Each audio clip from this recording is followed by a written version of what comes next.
Praise the Lord. आप सभी को जय मसीह की। आज हमारे बाइबल मनन का विषय है दानियल के चरित्र से हम क्या सीख सकते हैं। दानियल के समय में यह कड़ी निषेधाज्ञा जारी की गई थी कि अगले 30 दिनों तक कोई भी राजा दारा को छोड़ किसी और मनुष्य या देवता से विनती करे तो वह सिंहों की मान में डाला जाएगा। यह षड्यंत्र राजा दारा के राज्य के सारे अध्यक्ष और अधिपतियों द्वारा रचा गया था, क्योंकि वे दानियल के विषय में डाह रखते थे। इसलिए कि जब राजा ने यह पाया था कि दानियल में उत्तम आत्मा वास करता है, तब उसे उन सब अध्यक्षों और अधिपतियों के ऊपर ठहराया गया था ताकि वह उनसे हिसाब ले। तथा राजा दारा का यह भी विचार था कि दानियल को सारे राज्य के ऊपर ठहराया जाए। इसलिए वे सब अध्यक्ष और अधिपति राजकार्य के विषय में दानियल के विरुद्ध दोष ढूंढने लगे थे, परंतु दानियल विश्वास योग्य था। इस कारण उसके काम में कोई भूल या दोष नहीं निकला था और वे उसमें ऐसा कोई अपराध न पा सके कि उसे दोषी ठहराया जाए। तब वे आपस में कहने लगे कि हम उस दानियल के परमेश्वर की व्यवस्था को छोड़ और किसी विषय में उसके विरुद्ध कोई दोष न पा सकेंगे, और इसीलिए उन्होंने यह निषेधाज्ञा लागू करने के लिए राजा को उकसाया था और उसके हस्ताक्षर उस आज्ञा पत्र पर करवा लिए ताकि उनकी अटल व्यवस्था के अनुसार उसमें कुछ अदल बदल न हो सके। इसके पीछे उनकी साजिश यह थी कि इस निषेधाज्ञा के जारी होने से दानियल अपने परमेश्वर के सम्मुख गिड़गिड़ाएगा और पकड़वाया जाकर सिंहों की मान में डाला जाएगा, तथा जब वह पकड़वाया जाए तो राजा से विनती करने के लिए मजबूर हो जाएगा और अपने परमेश्वर को छोड़ राजा को समर्पण कर देगा और अपने परमेश्वर की व्यवस्था के विषय दोषी ठहरेगा। परंतु वह तो अपनी रीति के अनुसार, जैसा वह दिन में 3 बार अपने परमेश्वर के सामने घुटने टेक कर प्रार्थना और धन्यवाद किया करता था, उस रीति से ही वह परमेश्वर की प्रार्थना कर रहा था। अर्थात दानियल परमेश्वर के साथ संगति कर रहा था, जैसे वह हर दिन करता था, क्योंकि प्रार्थना करना और परमेश्वर की उपस्थिति में चलना उसका आत्मिक जीवन था। वह हर दिन पवित्र शास्त्र पढ़ता और नबियों की भविष्यवाणियों पर मनन करता था, जो परमेश्वर का ही वचन है, और परमेश्वर भी उससे स्वप्न और दृष्टांतों के द्वारा बातें किया करता था। और इसीलिए राजा की निषेधाज्ञा लागू होने पर भी उसने परमेश्वर से संगति करना नहीं छोड़ा था। और यदि वह डर के कारण परमेश्वर के सम्मुख गिड़गिड़ा रहा होता तो वह अपनी कोठरी की खिड़कियां जो यरूशलेम के सामने खुली रहती थी उसे खोलकर प्रार्थना नहीं करता। परंतु उन पुरुषों ने जो दानियल को पकड़वाने की ही ताक में थे, उन्होंने उतावली से आकर दानियल को अपने परमेश्वर के सम्मुख विनती करते हुए और गिड़गिड़ाते हुए पाया, और तुरंत राजा के पास जाकर उन्होंने दानियल की चुगली खाई। उन पुरुषों ने दानियल को इसलिए गिड़गिड़ाते हुए पाया था क्योंकि उन्होंने अपने मन में यही सोच रखी थी कि दानियल अपने परमेश्वर के सम्मुख गिड़गिड़ाएगा, और यदि वह राजाज्ञा का भय खाकर प्रार्थना करना छोड़ देगा या पकड़वाए जाने पर राजा से विनती करके अपने परमेश्वर को तुच्छ जानेगा तो वह अपने परमेश्वर की व्यवस्था की दृष्टि में दोषी पाया जाएगा। इसीलिए दानियल को भरमाने के लिए उन पुरुषों ने यह कपट किया था ताकि वह राजा की दृष्टि में भी अपराधी ठहरे। परंतु दानियल अपने परमेश्वर के प्रति वफादार तो था ही, परंतु उसने राजा के सम्मुख भी कोई भूल नहीं की थी। इसलिए पकड़वाए जाने पर भी दानियल ने राजा से अपने लिए कोई विनती नहीं की, और न ही वह कपट बुद्धि का प्रयोग करके किसी कूटनीति का अवलंब करने जा रहा था, और न ही अपने परमेश्वर के विरोध में उसने कोई समझौता किया, और न ही वह अपने परमेश्वर पर कुड़कुड़ाया।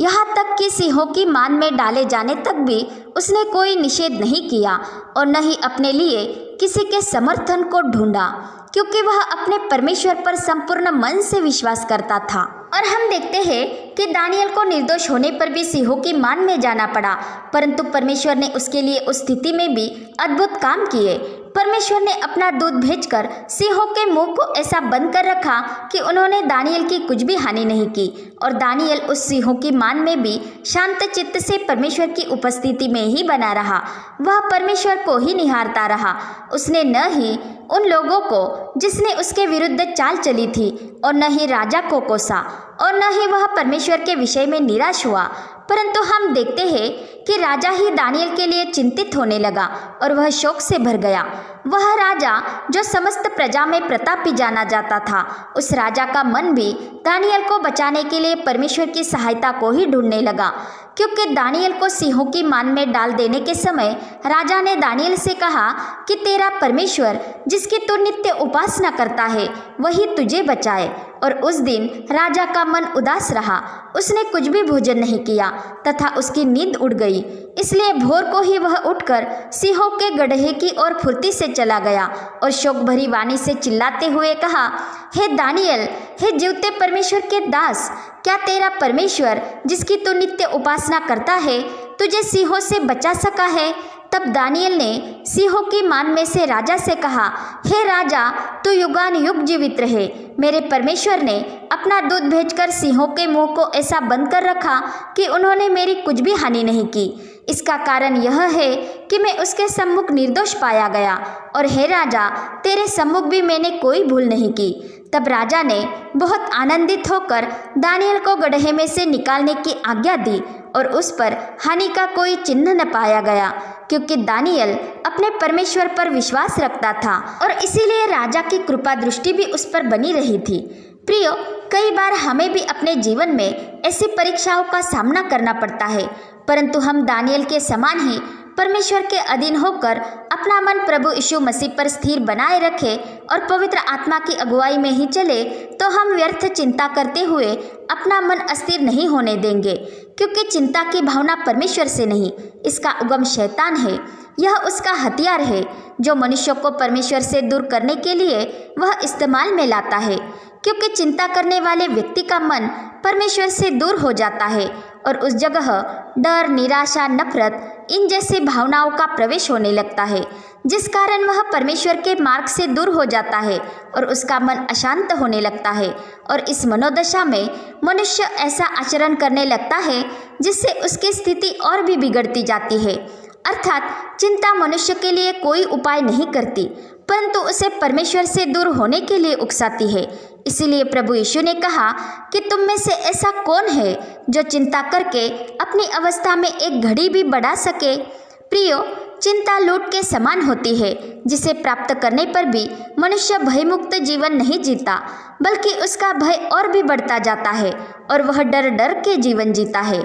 इसीलिए 1 पत्रस 5:7 में कहा गया है कि अपनी सारी चिंता परमेश्वर पर डाल दो, क्योंकि उसे तुम्हारा ध्यान है। जब हम परमेश्वर पर अपनी चिंता का बोझ डाल देते हैं तो हम परमेश्वर के अधीन हो जाते हैं और तब हम उसकी मर्जी को, उसकी योजना को समझ पाते हैं, क्योंकि हम पवित्र आत्मा की वाणी सुन पाते हैं। जो पवित्र आत्मा हमें सत्य की ओर ही ले चलता है, जो सत्य प्रभु यीशु मसीह में है, और इस कारण हम शैतान की दुष्ट चालों को, उसकी झूठी वाणी को पवित्र आत्मा की अगुवाई में परख सकते हैं। कई बार हमारे जीवन में परीक्षा इसलिए आती है कि हमारा विश्वास परखा जाए और हम में धीरज उत्पन्न हो, और इस धीरज को हम अपना काम करने देते हैं तो पवित्र आत्मा हमें प्रभु यीशु की कलीसिया के तौर पर सिद्ध करते जाता है। परंतु ऐसी परिस्थिति में हमारी बुद्धिमानी यह नहीं है कि हम अपने मन के तर्क वितर्कों पर चले, परंतु हमारी बुद्धिमानी इसमें है कि हम बिना संदेह किए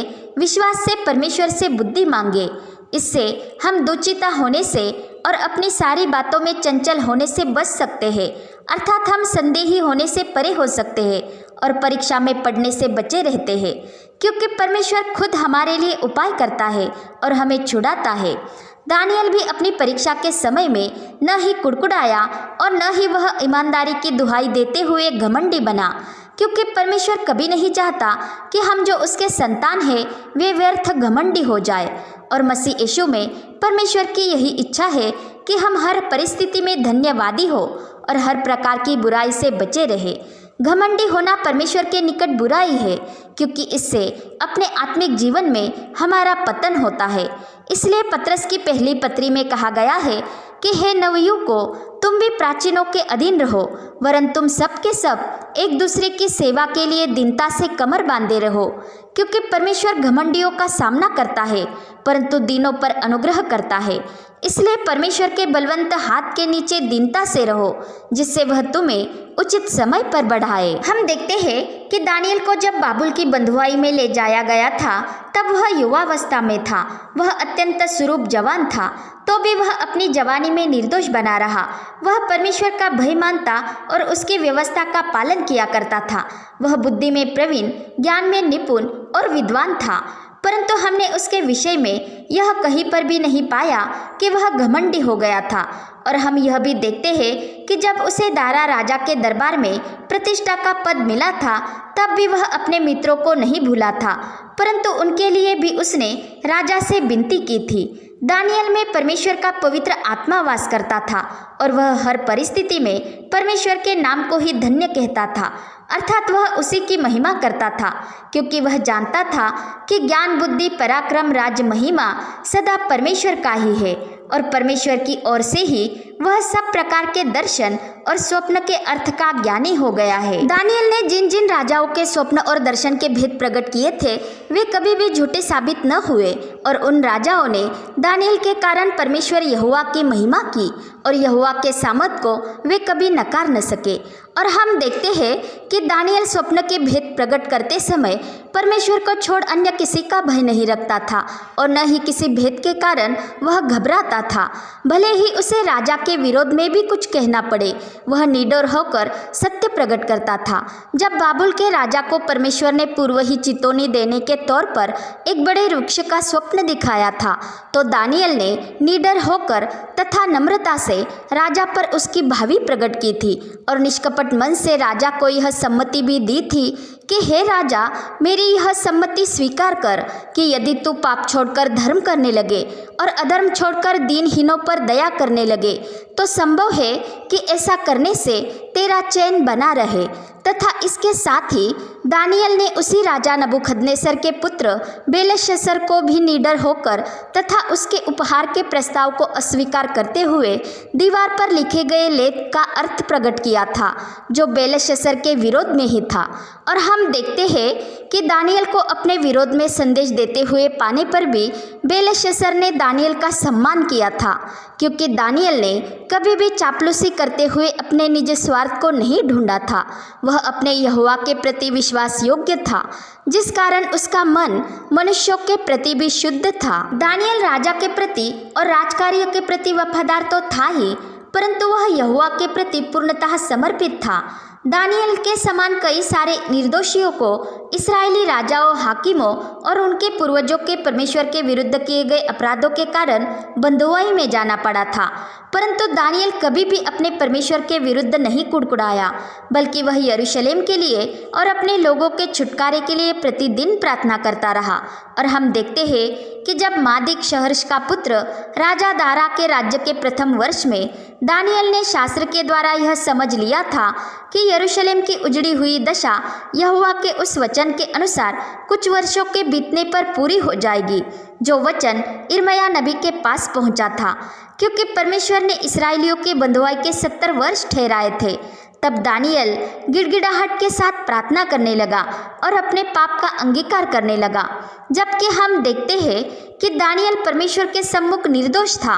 तो भी उपवास करके, टाट पहन के और राख में बैठकर वह गिड़गिड़ाहट के साथ प्रार्थना करने लगा और परमेश्वर से वरदान मांगने लगा। इससे हम यह समझ पाते हैं कि दानियल भी जैसे कि मसीह की व्यवस्था को ही पूरी कर रहा था, जो कहती है कि तुम एक दूसरे के भार उठाओ। प्रभु यीशु मसीह जब मानव रूप में इस जगत में था तो वह परमेश्वर के सम्मुख निर्दोष और निष्कलंक बना रहा और अपने निर्दोष शरीर पर उसने हमारे सारे पाप उठा लिए और उस शरीर का क्रूस पर बलिदान चढ़ाया और हम अपराधियों के लिए उसने मध्यस्थी की और अपने ही लहू के द्वारा उसने हमारे लिए अनंत छुटकारा प्राप्त किया, जिस कारण उस पर विश्वास करने वाले अनंत जीवन में प्रवेश करते हैं। क्योंकि जो पाप से अज्ञात था उसी को परमेश्वर ने हमारे लिए पाप ठहराया, ताकि हम उसमें से होकर परमेश्वर की धार्मिकता बन जाए। अर्थात इससे हम यह जान पाते हैं कि दानियल के चरित्र में भी मसीह यीशु का ही स्वभाव झलकता है और हमें भी वह उसके स्वरूप में होने की ओर ही निर्देशित करता है। और परमेश्वर ने भी हमें इसलिए ठहराया है कि हम उसके पुत्र अर्थात यीशु मसीह के स्वरूप में हो,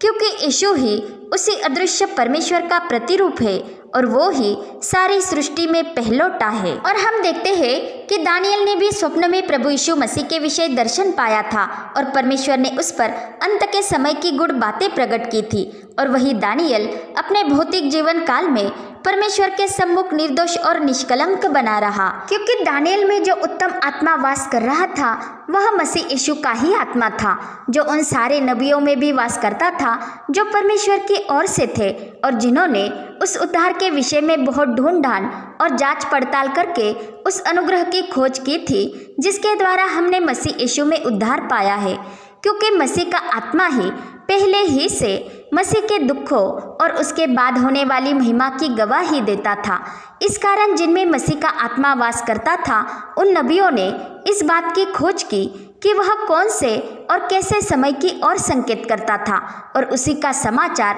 अब हमें उनके द्वारा मिला है जिन्होंने स्वर्ग से भेजे गए पवित्र आत्मा के द्वारा हमें सुसमाचार सुनाया। और इन बातों को ध्यान से देखने की लालसा स्वर्गदूत भी रखते हैं। अर्थात प्रभु यीशु मसीह के इस संसार में मानव रूप में आने के पूर्व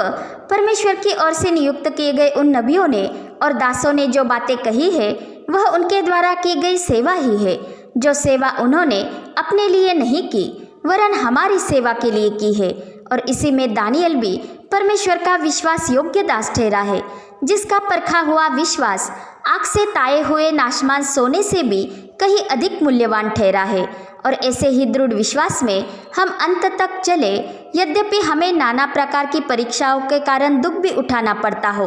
परंतु हमारा विश्वास की परीक्षा में उतरना यीशु मसीह के प्रकट होने पर प्रशंसा, महिमा और आदर का कारण ठहरेगा और हम अपने विश्वास का प्रतिफल अर्थात आत्माओं का उद्धार प्राप्त करते हैं। पिता परमेश्वर का प्रेम, प्रभु यीशु मसीह का अनुग्रह और पवित्र आत्मा की सहभागिता हम सभी पर बनी रहे। आमीन।